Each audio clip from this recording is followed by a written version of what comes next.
The morning sun painted the Colorado territory in shades of gold and amber as Sarah Mitchell gripped the wooden handle of her washing basket tighter than she had ever held anything in her 23 years.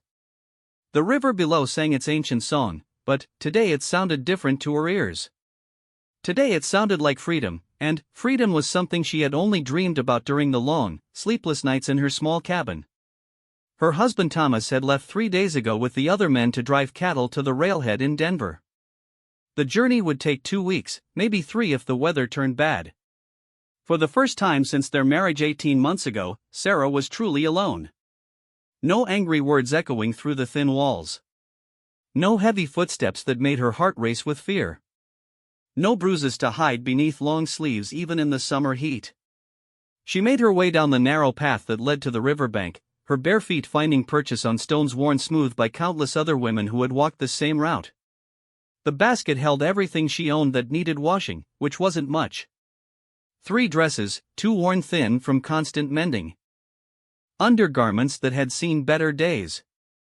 A quilt her grandmother had made before the fever took her. The water was higher than usual from the spring melt in the mountains. It moved faster too, carrying bits of bark and leaves from somewhere far upstream. Sarah had been coming to this bend in the river since she was a child, first with her mother, then, alone after her parents died in the influenza outbreak of 1882. She knew every rock, every eddy, every place where the current ran deep. She set the basket down on a flat boulder and began sorting through the clothes.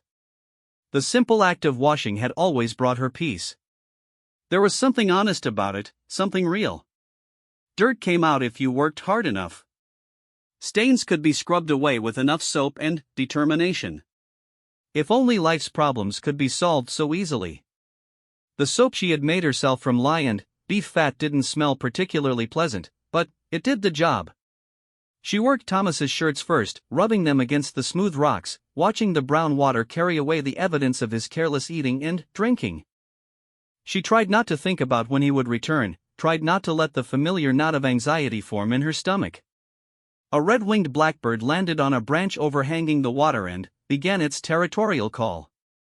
Sarah smiled despite herself.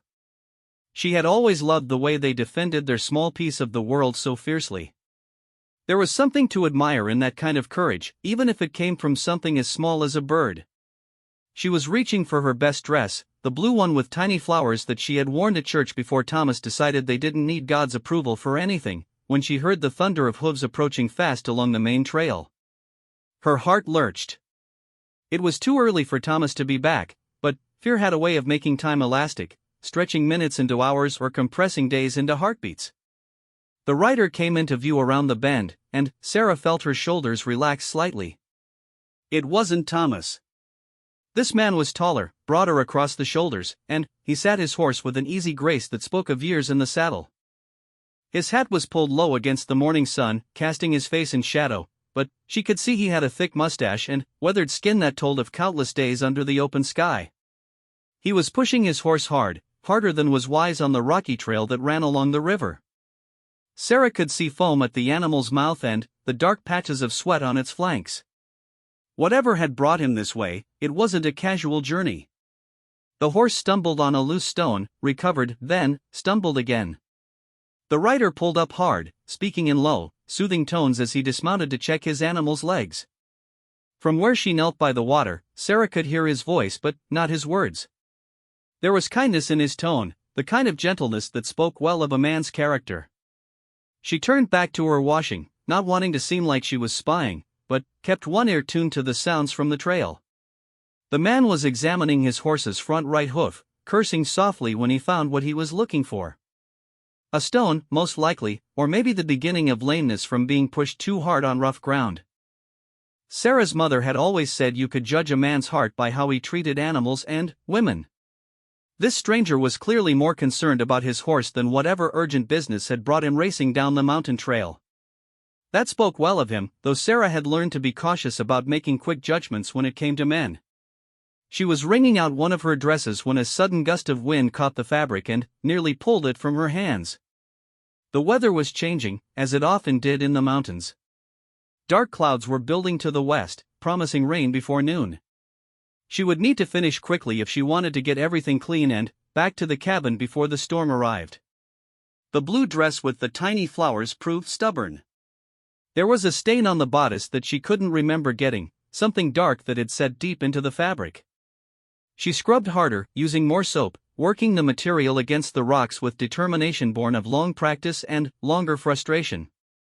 She was so focused on her work that she didn't notice how close to the edge of the rock she had moved. The river was higher than usual, and the current stronger. The flat boulder that had seemed so stable when she first sat down was actually slicker than she had realized from the spray of the fast-moving water. The dress slipped from her soapy hands just as she leaned forward to retrieve it. Instinctively, she reached out, overextending herself in her eagerness not to lose her one good piece of clothing. Her foot, wet from the spray, lost its purchase on the smooth stone. Time seemed to slow as she felt herself falling forward. She had a moment to think how foolish this was, how careless. The water looked much deeper from this angle, much colder. She could see her dress floating just out of reach, the tiny blue flowers seeming to wave goodbye as the current caught it. Then, the shock of cold water closed over her head, and thinking became impossible. The current was stronger than it looked from shore, much stronger. It grabbed her long skirts and pulled them around her legs like ropes, making it impossible to kick properly. The weight of her heavy dress and petticoats dragged her down, and she felt the first touch of real panic. She managed to get her head above water once, long enough to take a gasping breath and see the shore sliding past faster than she could have imagined. The current had her now, and it wasn't interested in letting her go. Every rock she tried to grab was too slippery, every branch just out of reach. Her second time under was longer. The water was shockingly cold, cold enough to drive the breath from her lungs and make her muscles seize up. She could feel her heavy skirts wrapping tighter around her legs, could feel her strength beginning to ebb as the current tumbled her like a leaf in a windstorm. When she surfaced again, she was much farther downstream. The washing rock was nowhere to be seen. Even the bend where the trail crossed the river was behind her now. Ahead, she could see white water where the river dropped over a series of small rapids. If the current carried her into those rocks at this speed, with her clothes weighing her down, she would not survive. She tried to scream for help, but the sound that came out was weak and breathless. The cold was sapping her strength faster than she had thought possible. Her fingers were already numb, and her legs felt like lead weights dragging her toward the bottom. It was then that she heard the splash behind her, the sound of something large hitting the water with purpose rather than accident. Through the water streaming from her hair, she could see the stranger from the trail. He had shed his boots and gun belt and was swimming toward her with strong, sure strokes that spoke of a man comfortable in the water. He reached her just as her strength was about to give out completely. His arm went around her waist, solid and reassuring, and she felt herself being pulled toward the shore with steady, measured movements. He didn't try to fight the current directly but used it, angling across the flow toward a small cove where the water moved more slowly. When they reached the shallows, he lifted her easily and carried her to dry ground. She was shaking so hard from cold and shock that her teeth chattered like castanets. Water streamed from her hair and clothes, and she realized with growing horror that her dress had been torn by the rocks and current. The fabric clung to her in ways that left little to the imagination, and she wrapped her arms around herself instinctively. The stranger's eyes met hers for just a moment, and she saw kindness there, along with concern but no judgment. Then, he was looking away, giving her what privacy he could while still making sure she was unharmed. "Are you hurt?" His voice was deep and calm, with just a trace of an accent she couldn't place. "Did the rocks get you?" She tried to answer but couldn't stop shivering long enough to form words. He nodded as if he understood and began unbuttoning his shirt. It was a good shirt, she could see that even through her chattering teeth. Well made and carefully maintained, the kind of shirt a man treasured when good clothing was hard to come by. He shrugged out of it and held it out to her without looking directly at her. "This should help until we can get you somewhere warm." Sarah stared at the offered shirt, and, for the first time in months, tears that had nothing to do with cold or fear began to roll down her cheeks. When was the last time someone had shown her such simple, uncomplicated kindness? She couldn't remember. Sarah took the shirt with trembling hands, her fingers so numb from the cold water that she could barely work the buttons. The fabric was warm from his body heat and smelled of honest sweat, leather, and something else she couldn't quite identify. Something clean and outdoorsy, like pine trees after rain. "Thank you," she managed to whisper through chattering teeth, pulling the shirt closed around her shoulders. It was far too big for her small frame, hanging almost to her knees, but it provided blessed warmth and coverage that her torn dress no longer could. The stranger kept his back turned while she struggled out of her waterlogged dress and wrung it out as best she could. The fabric was heavy with river water, and she knew it would take hours to dry properly. Her petticoats were in even worse condition, torn and muddy from being dragged along the rocky river bottom. "Name's Jake Morrison," he said to the trees, his voice carefully neutral.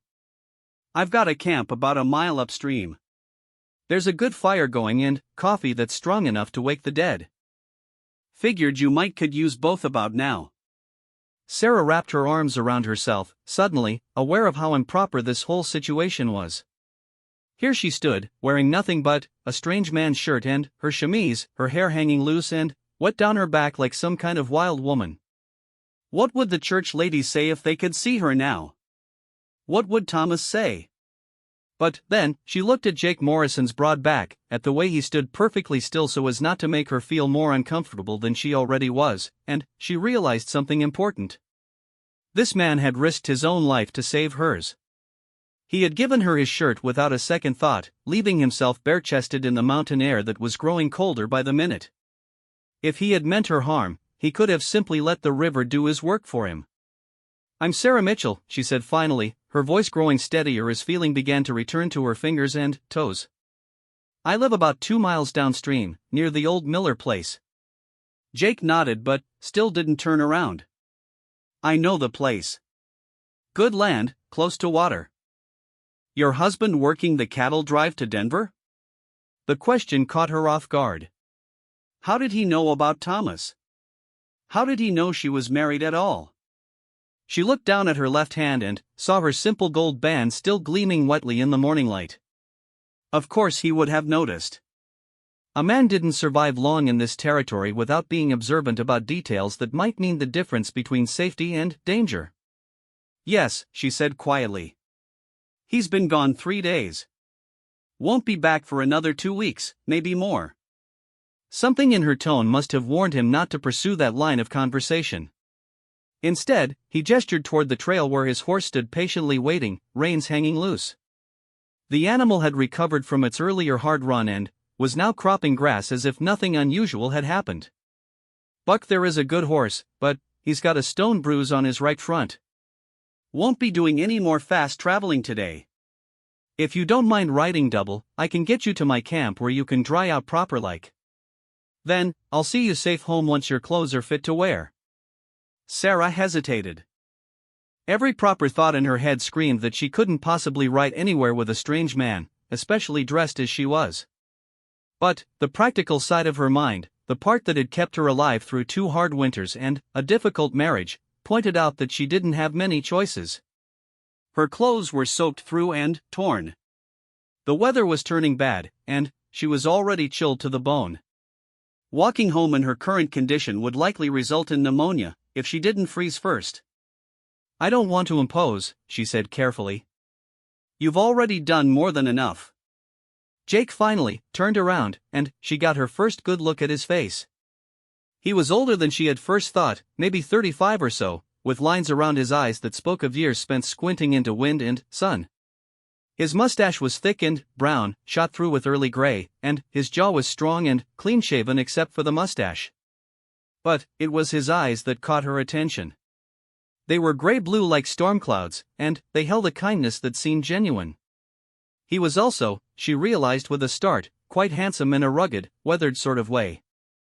The realization made her pull his shirt more tightly around herself, suddenly, very aware of her state of undress. "Ma'am, out here we don't talk about imposing when it comes to matters of life and death," he said gently. "You're wet, cold, and miles from home with a storm coming in. I've got dry clothes, a warm fire, and a sturdy roof over my head. Seems to me the good Lord put me in the right place at the right time for a reason." He gestured toward the western sky, where the clouds were building rapidly into towering thunderheads. Besides, that storm's going to hit hard and soon. Neither one of us wants to be caught out in it. As if to emphasize his point, a low rumble of thunder rolled across the valley. Sarah looked at the approaching clouds and made her decision. Pride was a luxury she couldn't afford right now. "All right," she said. "But I insist on helping with whatever needs doing around your camp. I won't be a burden." Jake smiled for the first time since she had seen him, and it transformed his entire face. The stern lines around his mouth softened, and his eyes crinkled with what looked like genuine amusement. "Ma'am, something tells me you wouldn't know how to be a burden if you tried. Come on, let's get you somewhere warm before this weather turns ugly." He led his horse over to a fallen log that would serve as a mounting block. The animal stood perfectly still as Jake climbed up first, then extended a hand to help Sarah up behind him. She hesitated for just a moment, very aware of how little she was wearing and how improper this would look to anyone who might see them. But then, another rumble of thunder decided the matter for her. She took his hand and let him pull her up behind him on the horse's broad back. The shirt rode up dangerously as she settled herself, and she spent a few frantic moments making sure she was properly covered. Jake seemed completely unaware of her struggles with modesty. He gathered the reins and clicked softly to his horse. "Easy, Buck. We've got precious cargo back there." The horse moved off at a comfortable walk, picking its way carefully along the rocky trail. Sarah had to put her arms around Jake's waist to keep from sliding off, and she was surprised by how solid and warm he felt. She could feel the muscles in his back moving as he adjusted his balance, could smell the clean scent of his skin mixed with the outdoor smells she was coming to associate with him. It had been a long time since she had been this close to a man who didn't make her want to shrink away. Thomas always seemed to carry an aura of barely controlled violence around him, even in his gentler moments. But Jake Morrison felt different. Solid and safe in a way that made her want to trust him, despite every lesson her difficult life had taught her about being careful around men she didn't know.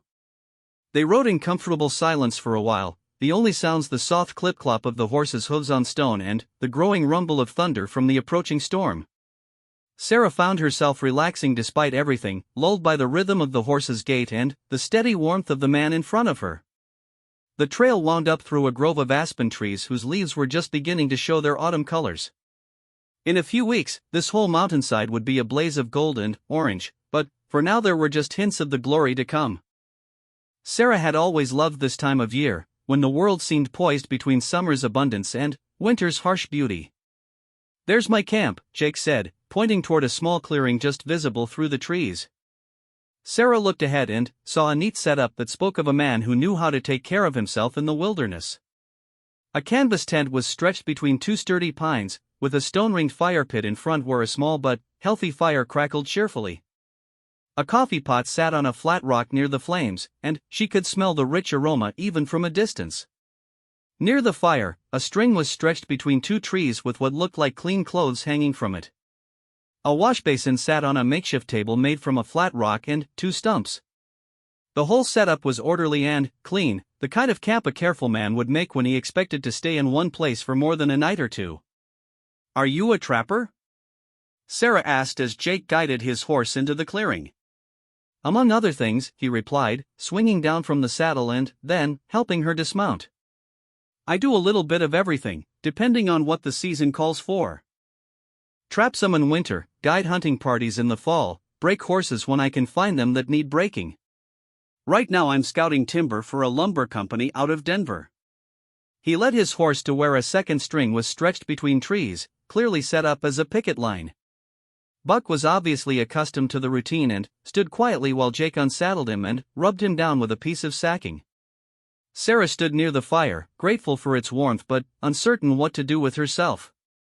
She was acutely aware of her appearance, of how inappropriate this whole situation was. But she was also aware of how good it felt to be warm and safe, even temporarily. "There's a clean shirt and some spare trousers in that pack yonder," Jake said, nodding toward a canvas bag near the tent. "They'll be too big for you, but they're dry and warm. There's also a brush if you want to do something with your hair." He was being so matter-of-fact about the whole situation that Sarah found herself relaxing even more. There was no judgment in his voice, no suggestion that she was somehow to blame for her predicament. Just practical concern for her comfort and well-being. "Thank you," she said again, and meant it more than she had ever meant anything in her life. "I'll pay you back for the clothes somehow. And for everything else." Jake looked up from where he was rubbing down his horse and gave her that same gentle smile she had seen before. "Ma'am, the only payment I want is knowing you're safe and warm. Everything else is just neighbors helping neighbors, the way it should be." As the first fat raindrops began to fall, Sarah felt something inside her chest loosen for the first time in longer than she could remember. When was the last time someone had been simply kind to her, with no expectations attached?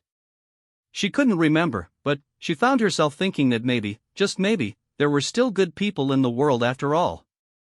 The rain that had started as scattered drops quickly turned into a steady downpour that drummed against the canvas tent and sent up little puffs of steam where it hit the hot stones around the fire.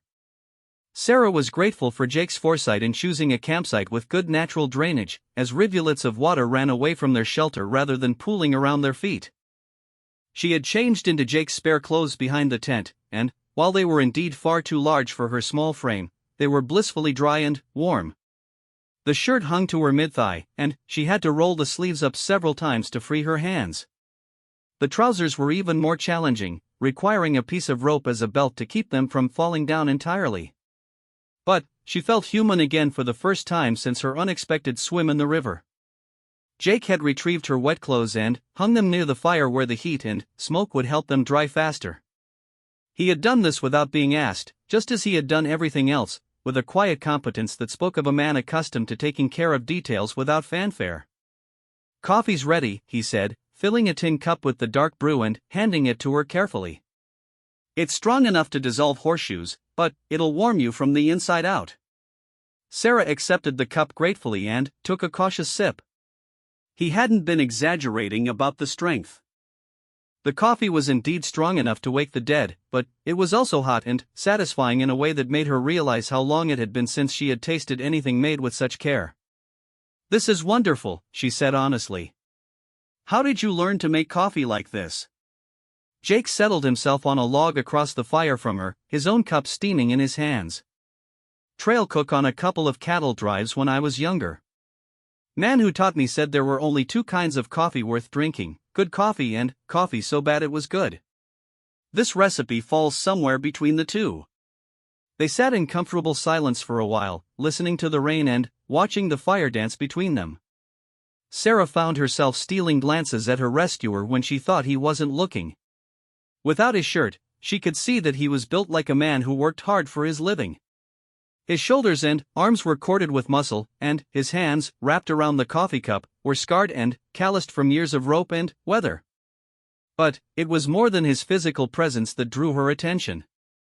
There was something peaceful about him, something that made the knot of constant anxiety she carried in her chest begin to loosen. She couldn't remember the last time she had felt this relaxed around a man, this free to simply be herself without constantly watching for signs of anger or disapproval. "You mind if I ask how you came to be washing clothes by yourself with your husband away?" Jake asked eventually, his voice carefully neutral. "Seems like dangerous work for a woman alone, especially with the river running as high as it is." Sarah stiffened slightly, the familiar defensive walls beginning to rise. But then, she looked across the fire at Jake's face and saw only genuine concern, no judgment or criticism. She found herself wanting to tell him the truth, or at least part of it. "I like the quiet," she said finally. "When Thomas is home, there's always—" She stopped, not sure how to explain without revealing too much about the reality of her marriage. "There's always a lot of noise. Arguments with the neighbors about property lines, complaints about the weather or the crops or the government. When he's away, I can think clearly for the first time in months." Jake nodded slowly, and something in his expression told her he understood more than she had actually said. "Thinking clearly is a luxury sometimes," he agreed. "Man needs peace to sort through what's important and what's just noise." "Yes," Sarah said softly, surprised by how well he had captured what she felt. "Exactly like that." The rain continued to fall steadily, occasionally gusting hard enough to drive spray under the edge of the tent. But their little camp remained cozy and dry, an island of warmth and safety in the growing storm. Sarah found herself thinking that she could stay here forever, drinking strong coffee and listening to the rain, without having to worry about anything beyond the immediate comfort of the moment. "Tell me about the timber scouting," she said, wanting to keep the conversation going, wanting to hear more of his calm, reassuring voice. "What exactly do you look for?" Jake's face brightened with enthusiasm, and she could see that this was work he enjoyed. "The lumber company wants to know what's up here worth cutting, and what's worth leaving alone. I look for stands of good straight pine and, for trees that are mature but not so old they're starting to rot at the core. I mark the boundaries of good timber stands and estimate how much lumber they'll yield." He gestured toward the mountains around them. "This whole country is going to change in the next 10 years. The railroad's coming closer every season, which means they can haul logs out that would have been too expensive to transport before. There's going to be a lot of cutting, and if it's done right, there will still be forests for our grandchildren. If it's done wrong." He shrugged. "Well, there are plenty of places back east where they cut everything and left nothing but stumps and erosion." Sarah found herself fascinated by his perspective.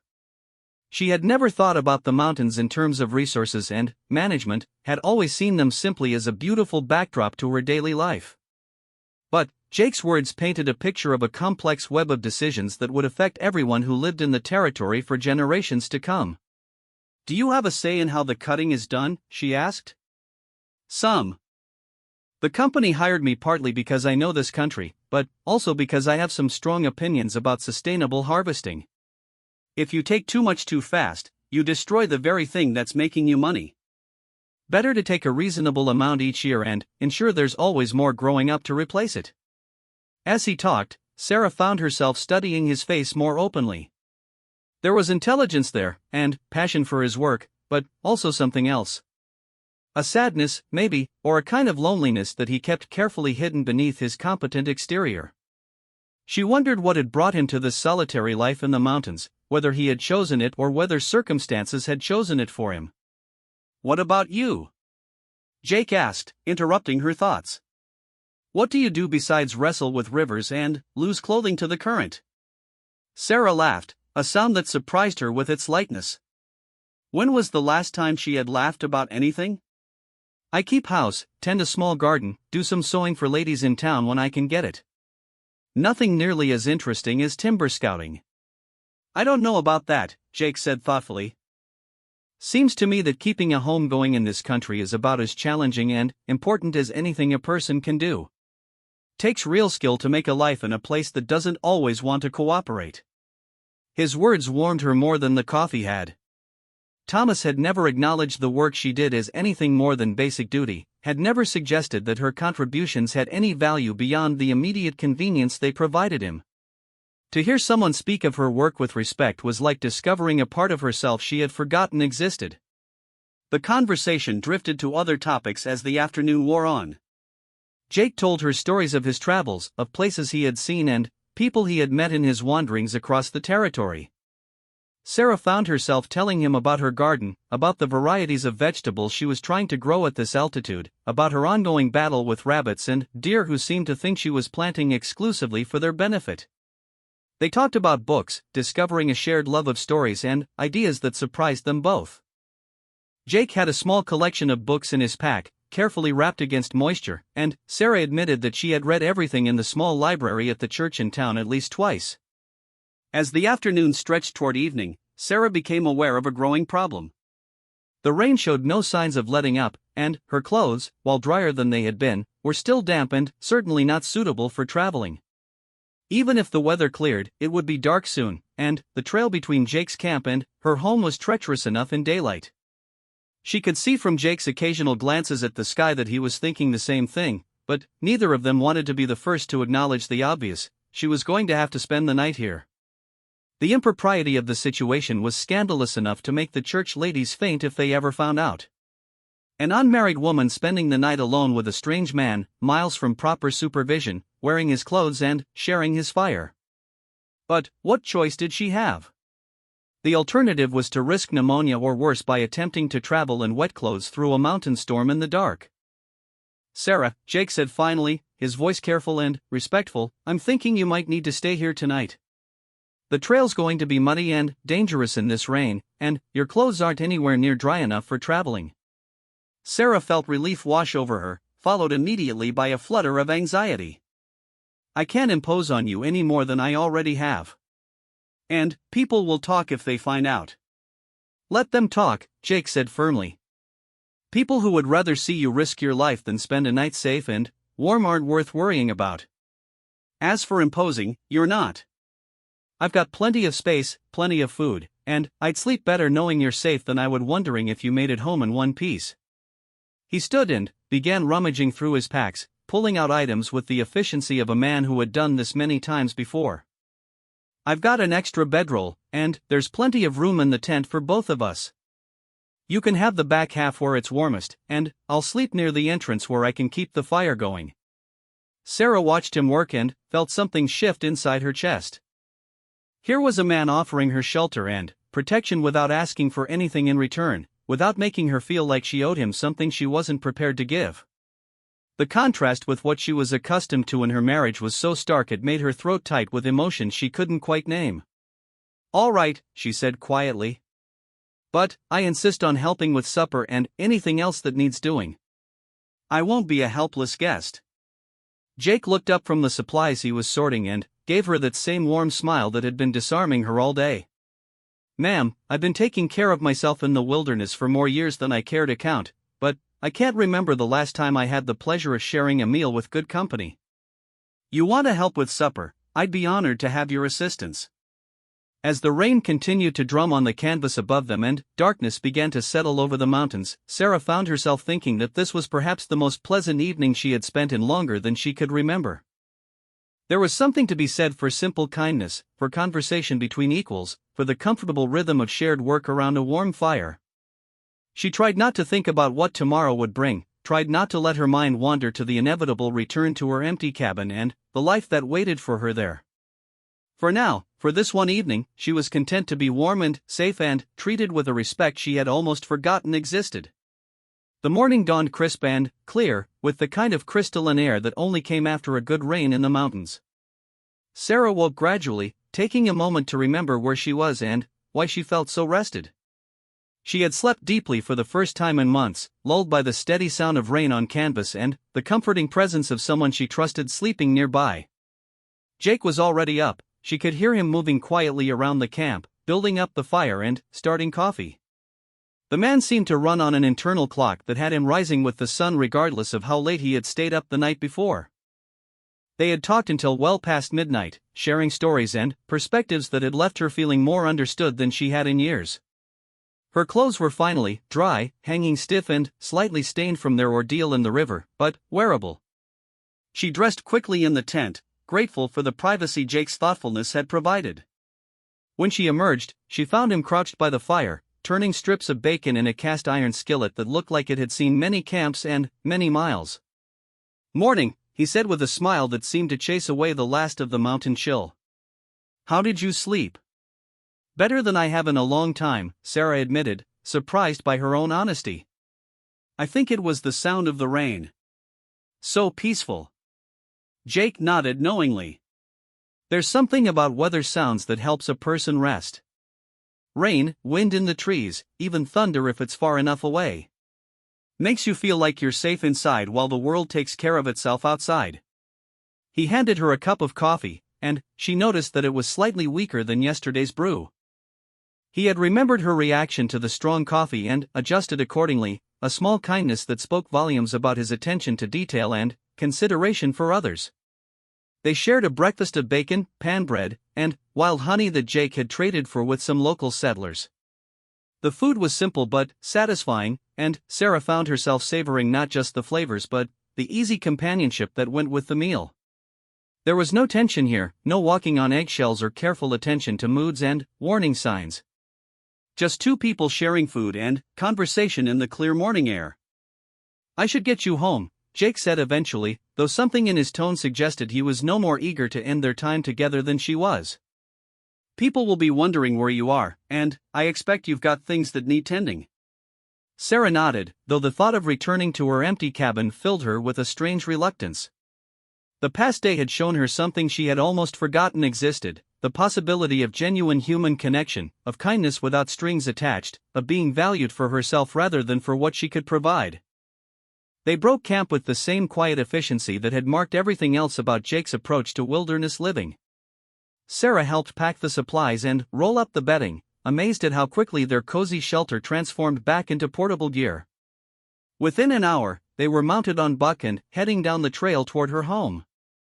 The ride passed too quickly, filled with comfortable conversation about the country they were passing through, the changes that were coming with increased settlement, and the small observations that people shared when they felt at ease with each other. Jake pointed out plants she hadn't noticed before, told her stories about the various peaks and valleys they could see from the trail, and generally made her feel like she was seeing her own backyard through new and more appreciative eyes. When they reached the bend in the river where her adventure had begun, Sarah felt a complex mix of emotions. The washing rock where she had fallen looked so innocent now, just a flat stone beside running water. Her basket still sat where she had left it, though the clothes that had been in it were now scattered along the bank, casualties of her hasty departure the day before. "I should gather those up," she said, but Jake was already dismounting to help her collect her scattered belongings. Together they retrieved what they could find of her washing. Most of it was dirty again from lying on the muddy bank, but it was salvageable. More importantly, they found her blue dress with the tiny flowers, caught in some bushes about 50 yards downstream from where she had fallen. It was torn and stained, but not beyond repair. "I thought I'd lost it forever," Sarah said, holding the dress up to examine the damage. "It was my favorite." "A good seamstress can work miracles," Jake said diplomatically, though they both knew the dress would never be quite the same. And sometimes clothes that have been through adventures have more character than the ones that stay safe in closets. Sarah laughed, recognizing the gentle philosophy behind his words. "You mean I should be proud of my battle scars?" "I mean you should be proud that you survived to tell the tale. Not everyone would have kept their head in that current. You fought well, and you lived through it. That's worth something." They remounted and continued toward her cabin, but Sarah found her steps slowing as they got closer to home. The closer they came to the familiar fence line and garden plot, the more the magic of the past day seemed to fade, replaced by the familiar weight of her regular life.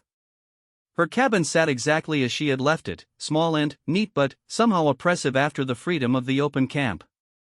The windows looked dark and unwelcoming, and she could see weeds already beginning to creep into her carefully tended garden. Jake helped her down from his horse and carried her basket of rescued laundry to the front door. For a moment they stood there awkwardly, both aware that this was where their brief partnership would end, where they would return to being strangers who had shared one extraordinary day. "I want to thank you," Sarah began, but Jake held up a hand to stop her. "No need for thanks," he said firmly. "I told you yesterday, we're just neighbors helping neighbors. That's the way it should be." But something in his eyes suggested that this had been more than simple neighborly duty for him too. Sarah felt a flutter of something she couldn't quite name, a possibility that hung in the air between them like the scent of rain on dry ground. "Will you be staying in the area long?" she asked, trying to keep her voice casual. "Another week or two, depending on what I find up in the high country. The company wants a thorough survey before they make any decisions about logging rights."